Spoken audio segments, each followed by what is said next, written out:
O eixo leste da transposição do Rio São Francisco foi inaugurado no início deste ano. Quando todas as obras estiverem concluídas, a transposição vai levar água para 12 milhões de pessoas que vivem no sertão de 4 estados: Pernambuco, Ceará, Paraíba e Rio Grande do Norte. Mas os especialistas alertam: para que os recursos do rio atendam a toda a região Nordeste, é preciso combater a degradação que esta importante bacia hidrográfica está sofrendo. Nós vamos conversar sobre o tema com a senadora Lídice da Mata, porque a revitalização do São Francisco é assunto de Estado. Aí, pode ser. O Rio São Francisco corta todo o estado da Bahia, do sul até o norte. Tem uma importância estratégica para o desenvolvimento da agropecuária e para a geração de energia. Mas o São Francisco, que é a fonte de vida dos ribeirinhos, sofre com a falta de um projeto de revitalização.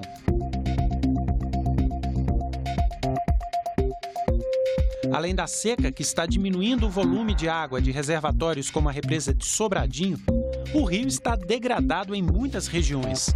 O desmatamento e a poluição deixam marcas que podem comprometer o futuro de uma das mais importantes bacias hidrográficas do país.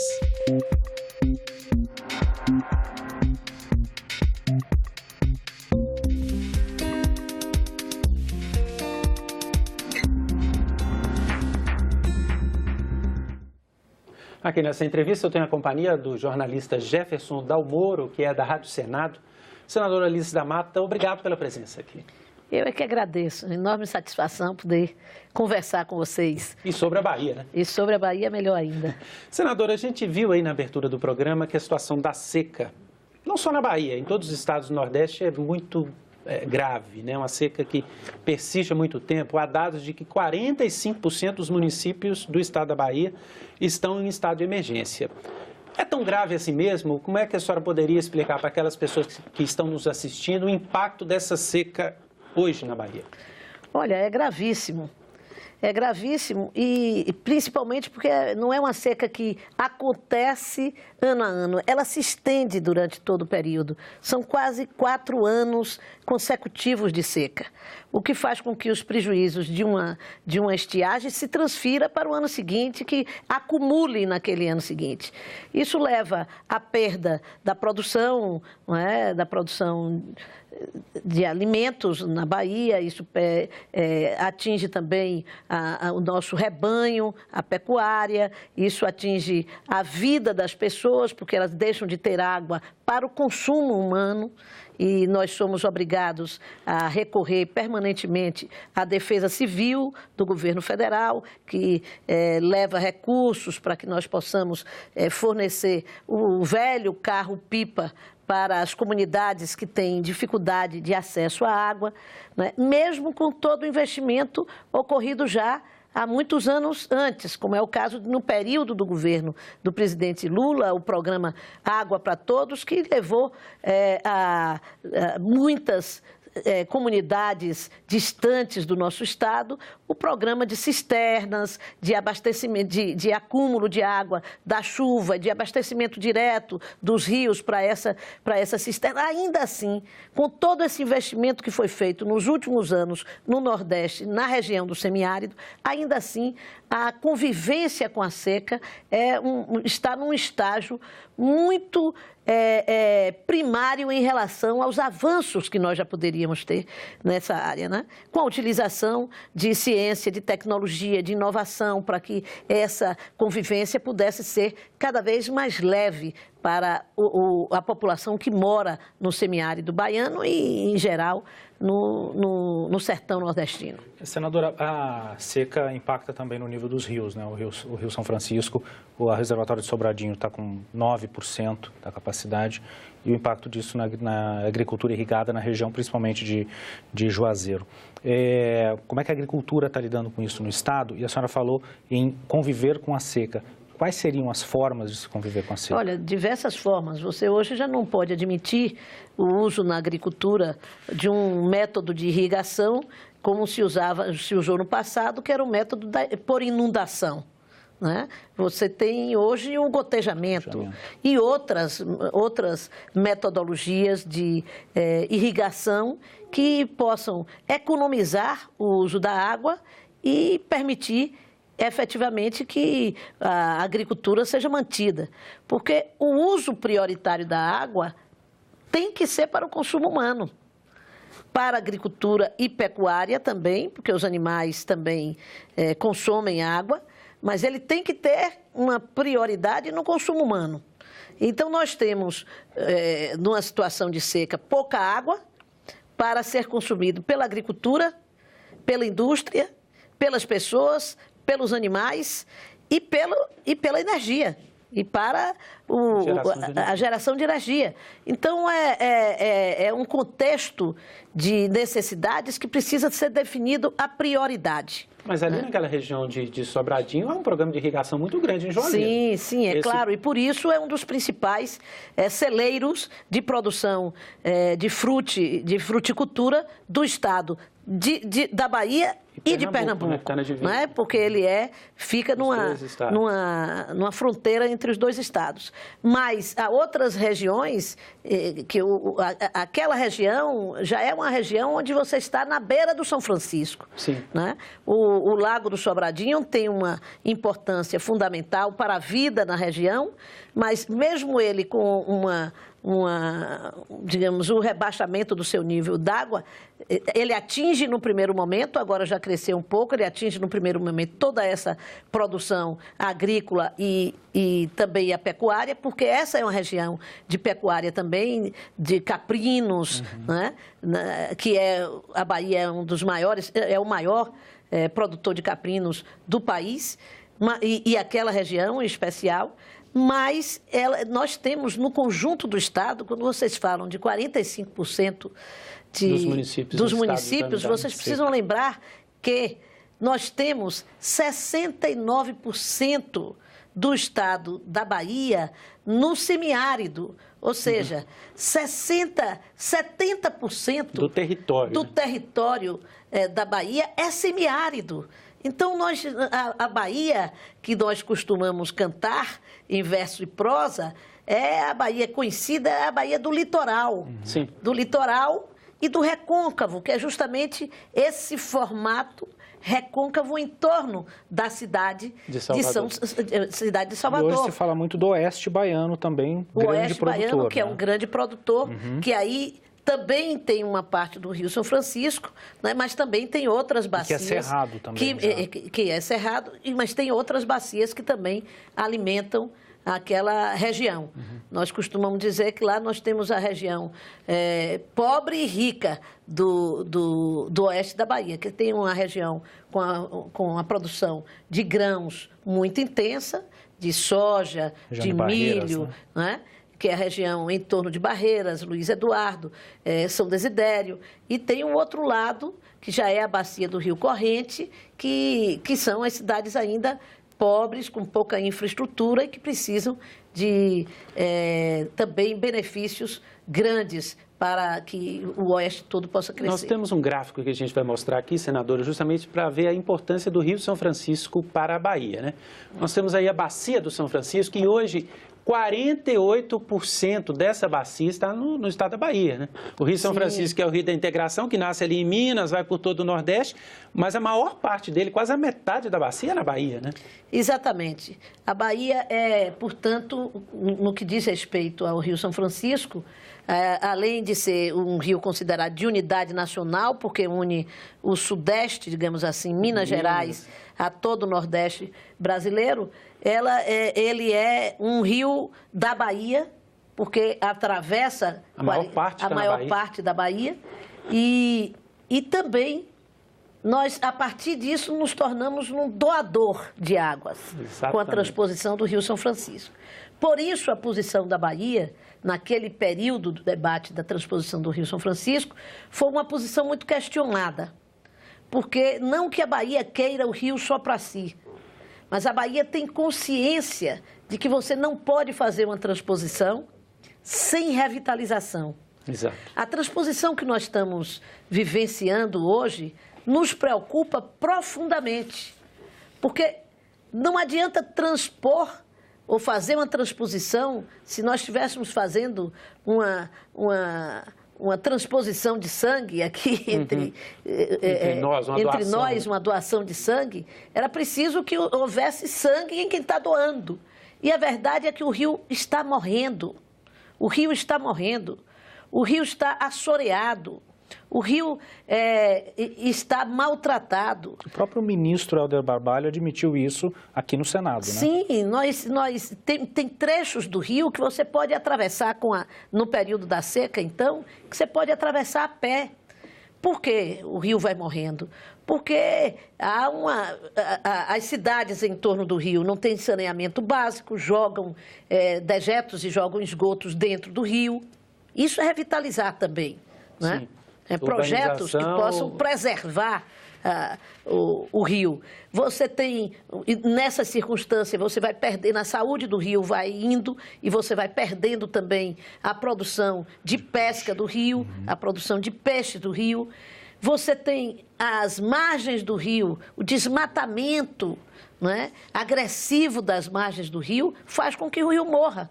Essa é uma das causas centrais da morte de todos os rios. E, senador, esse problema vem de baixo. Eu sou mineiro, vou muito a Minas Gerais, o Rio São Francisco também é importante para Minas, embora muito mais para a Bahia. E a gente percebe em algumas cidades mineiras, Pirapora, aquela região toda ali do Cerrado Mineiro, que a situação do São Francisco é crítica também. Crítica. Isso deve gerar reflexo muito maior lá para cima. E principalmente lá ela é crítica, porque lá é a nascente do rio. Então, lá é que nós precisamos de toda a sua preservação para que a água continue a jorrar pelo rio e ela continue a se desenvolver. Se a nascente é maltratada, ela já atinge de forma muito profunda a vida do rio. Mas se o conjunto do território da Bahia, que é cortado aí, que 48% dessa bacia está lá e está sendo maltratada, não há revitalização, não há investimento na revitalização, então aí a situação é muito grave. Agora, quando o ministro Jader Barbalho, o Helder, é o filho... Jader é o senador. É o senador. É o costume. Exatamente, são os debates no plenário. Quando o ministro esteve lá, e eu perguntei a ele qual era a prioridade que tinha a revitalização do rio. Porque ele foi para a comissão e é normal que os senadores de todo o resto do Nordeste, principalmente Paraíba, Pernambuco, Ceará, são os estados que vão Rio Grande do Norte, as águas, né? que estão recebendo já as obras da transposição, queiram apressar essas obras, queiram fazer com que essas obras ocorram. Eu estive lá na Paraíba para ver as águas do São Francisco chegando do Canal Leste, o primeiro foi inaugurado. No Canal Leste, que é o primeiro trecho da obra. Ora, vi com mais preocupação ainda, porque isso traz uma esperança enorme para a população, gera uma expectativa de que o rio vai chegar para salvar a situação dessas pessoas em todo o Nordeste. E o que nós vamos vendo da Bahia, nós que conhecemos as veias centrais do rio, é que esse rio está morrendo. E que se não for feito imediatos investimentos no rio, nós podemos chegar daqui a 20 anos com um rio morto. E quais serão os impactos disso sobre a vida, né, no Nordeste baiano e no Nordeste, principalmente no Nordeste todo do Brasil? Isso é muito grande, já se fala, né? Da desertificação das áreas do semiárido baiano, do aprofundamento dessa situação de desertificação. Porque tudo isso tem relação com a preservação do meio ambiente. É preciso resguardar a caatinga para que ela possa dar cobertura no período da seca. Ela se adapta mais à situação, à vida no semiárido, então ela pode também ajudar mais a convivência com a seca. É preciso revitalizar a bacia do São Francisco para que ela possa nos deixar em condição de levar o rio até onde o rio não alcança, com pequenas adutoras, com investimentos em barragens, em coisas que possam permitir que o rio se multiplique para chegar a populações mais distantes, não é? Agora, esse é um assunto que não é novo, né? Há muito que já se fala nisso, inclusive no Senado, de revitalização do Rio São Francisco, da preocupação com a degradação da bacia do Rio São Francisco. Quer dizer, começando hoje, esse trabalho é um trabalho para décadas, não? Sim, e é imediato, porque para décadas tem fases da luta. Nós precisamos de investimento já, imediato, nos investimentos emergenciais. Se olhar o orçamento do Ministério de Integração, qualquer um vai perceber dos 7 bilhões previstos para investimento na revitalização do Rio... Até 2026. Até 2026, mas agora, esse ano, o investimento de 2017, né, o Ministério não conseguiu gastar sequer 40%. Por quê? Faltam projetos ou falta... É esta a grande pergunta que faço ao Ministério. E o emergencial seria o que neste momento, senador? Porque nós estamos falando de um problema crônico e que demanda muito tempo de investimento, mas o emergencial hoje seria o quê? O emergencial, por exemplo, parar a devastação, o desmatamento das margens do rio e estabelecer o replantio imediato. Plantar nas margens do rio. O reflorestamento das margens do rio. Das matas ciliares, né? Das matas ciliares. Isso é emergencial. Outra coisa que é emergencial é o saneamento das cidades que são ribeirinhas. Essas cidades não podem continuar jogando os seus esgotos no rio, porque isso levará também ao aprofundamento do assoreamento e também da contaminação das águas do rio. Isso não é caro, né? Saneamento. Não, é caro ou não, pode ser caro, mas é indispensável que seja feito. O custo, quer dizer, o custo-benefício é... É claro, é o custo da vida na região, é o custo da vida na região. Senador, o governo fala agora na privatização da Chesf, né, que tem ali as usinas. Pode haver alguma relação entre esse processo de privatização e mais ou menos investimentos para a revitalização do Rio? Como é que a senhora enxerga isso do ponto de vista ambiental, né, de uma empresa privada assumir aquilo ali? Eu acho que há um grande problema para começar, porque a empresa que comprar a Chesf vai receber também o controle do rio. Exatamente. Ficará responsável por controlar 70% da vazão das águas do rio. Então, essa já é uma primeira questão. Ora, se ela tem a responsabilidade, se ela é uma empresa de energia, certamente vai querer usar as águas do rio como prioridade para a energia. Só que, atualmente, este não pode ser o uso prioritário. Nós já temos outras matrizes energéticas na região. Você veja que aconteceu toda essa dificuldade energética no Brasil, o crescimento da tarifa da energia na indústria, no uso doméstico, dentro das empresas, na Chesf, mas nós não tivemos nenhum abalo de fornecimento de energia no Oeste ou no Nordeste brasileiro. Por quê? Primeiro, porque nós já produzimos outro tipo de energia, que tem outra matriz energética, a eólica, por exemplo. Nós somos o segundo produtor de energia eólica do Brasil, a Bahia, com capacidade crescente. Nós crescemos 300% em um ano na capacidade de produção de energia eólica. E tem a fotovoltaica uma também. Parte dessa energia que vinha das águas da hidroelétrica, nós conseguimos substituir com eólica. A outra parte, nós importamos energia, compramos energia de outros estados para poder assegurar isto. E com a baixa do rio, das águas do rio, nós vamos precisar economizar, entre aspas, o uso da água para o uso humano, para o uso do abastecimento humano, do abastecimento de animais, do uso para a vida animal e agricultura. Né? Então, há uma redefinição da prioridade do uso do rio, principalmente quando ele está ameaçado. Dizem alguns que quem tiver juízo não compra a Chesf, porque vai comprar uma empresa que tem uma hidroelétrica que vai se basear num rio que está morto. A senhora falou em agricultura, eu queria que nós mudássemos um pouquinho o rumo da prosa para falar também de cacau. Temos uns dados aqui da perspectiva da safra baiana para esse ano, são dados do IBGE. A gente percebe que os grãos, café, feijão, tudo tem uma perspectiva muito boa de crescimento, mas o cacau, que é um produto importante para a Bahia, a senhora trata muito esse tema, tem uma perspectiva de queda. Por quê, senador? O que está acontecendo com a produção de cacau na Bahia? Diversas coisas acontecem e o produtor já vem reclamando também há muito tempo, né? Você ter... primeiro, o cacau também é atingido pela seca, pela estiagem, há uma perda grande disso. Agora, na região, choveu muito e, às vezes, depois de uma seca, quando você vem com a chuva forte, você arrebenta a produção também, né? E, a partir daí, tem outras coisas que dizem respeito à nossa capacidade de produzir na Bahia. Nós estamos, digamos assim, nós não estamos evoluindo o suficiente na nossa produtividade por hectare. E isso é uma questão que envolve um debate mais profundo.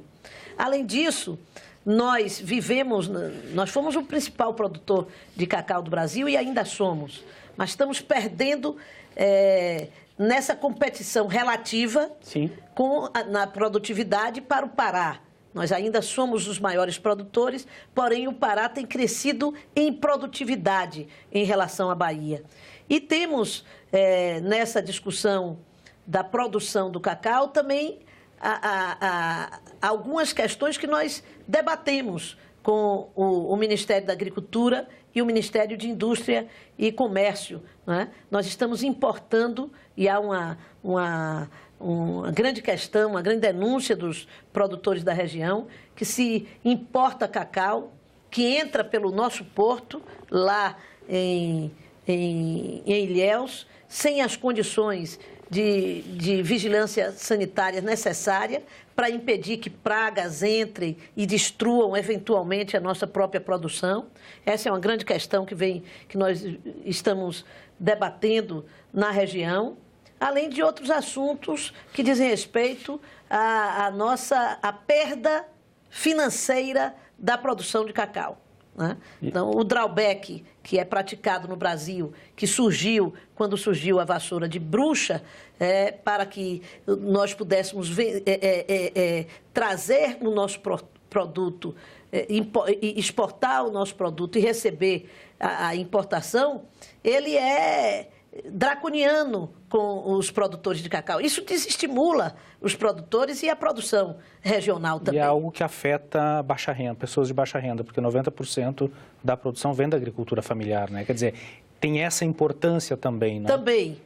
Nós temos uma agricultura familiar, mas temos grandes produtores também. A tradição da Bahia não é uma tradição apenas de minifúndio, embora hoje... No caso do cacau, especificamente. No caso do cacau mesmo.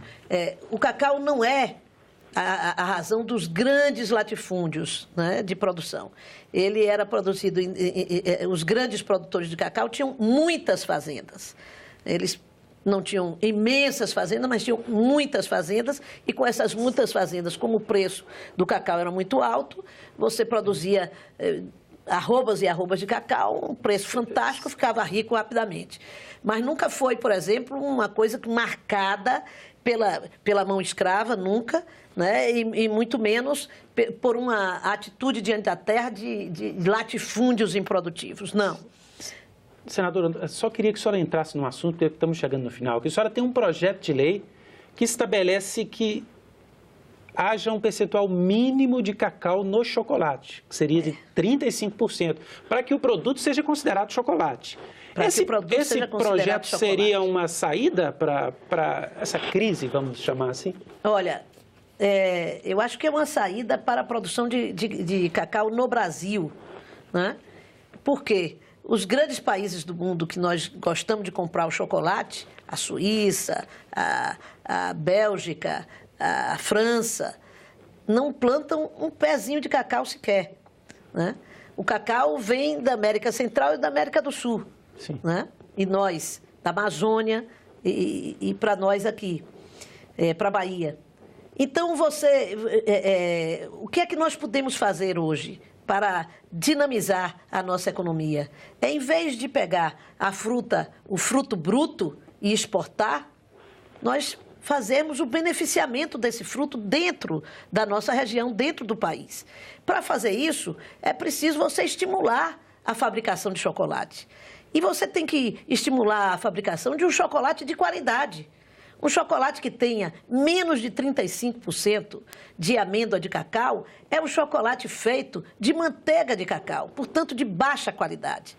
Os chocolates que nós compramos importados, nenhum deles tem essa característica. Então, a ideia é de que nós possamos aumentar a capacidade de competição da produção de chocolate no Brasil, que hoje já é grande, já é significativa, para que nós possamos disputar os mercados internacionais. Se a gente vai ao Peru, se a gente vai aos países aqui da América Latina, em fronteira com o Brasil, nós vamos encontrar chocolate cuja marca central do país. Ninguém vende um chocolate importado ali no Peru. O cara vende o chocolate do Peru com o cacau que eles produzem. Por que nós não podemos fazer o mesmo?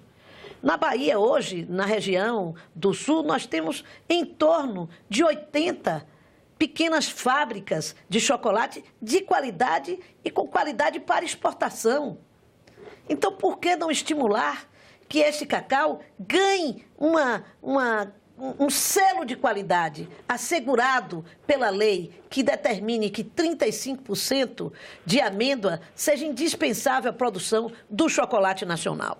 Por que nós vamos continuar sustentando uma política que é de importar o produto acabado daquilo que nós produzimos no Brasil e os outros países não produzem? Então, o meu projeto, eu considero que é um projeto de defesa da produção de cacau do Brasil, da produção, da ligação, da interligação de uma cadeia produtiva que o cacau gera neste país e que nós poderemos ir apertando o cerco, o cinto, para que ele seja um produto com uma qualidade cada vez maior. Você vai à Amazônia, tem o chocolatezinho da Amazônia, mas está com pouca qualidade. Vamos deixar um chocolate com mais qualidade. Vai no Pará, tem um chocolate também. Vai na Bahia, ora, a Bahia é a terra do chocolate, não tem quem possa nos tirar esse título, porque mesmo que o cacau não seja originário da Bahia e sim da Amazônia, foi lá onde ele mais se desenvolveu no Brasil e, à época, com melhor qualidade. Então, nós queremos retornar para a Bahia a qualidade de melhor cacau do Brasil e disputar com os preços internacionais, não a venda do cacau simplesmente, mas a venda do chocolate. O chocolate, do ponto de vista internacional, a demanda por chocolate no mundo só cresce. Então, nós vamos continuar produzindo cacau para dar para outros países produzirem chocolate, que é um bem, digamos assim, que cresce enormemente a sua demanda e transformar o nosso cacau num ouro que lhe dá uma lucratividade muito maior do que a que nós temos com o custo de plantar, de enfrentar a seca, de enfrentar o período da cheia, de enfrentar toda a adversidade que a agricultura oferece para o produtor, para que alguém na frente, os outros países, principalmente produtores de chocolate, se beneficiem da nossa produção. Senadora, muito obrigado pela presença aqui no nosso programa. Eu é que agradeço a vocês. Muito que a bem. Bahia permaneça. Podemos voltar outras vezes, né, com esse assunto depois.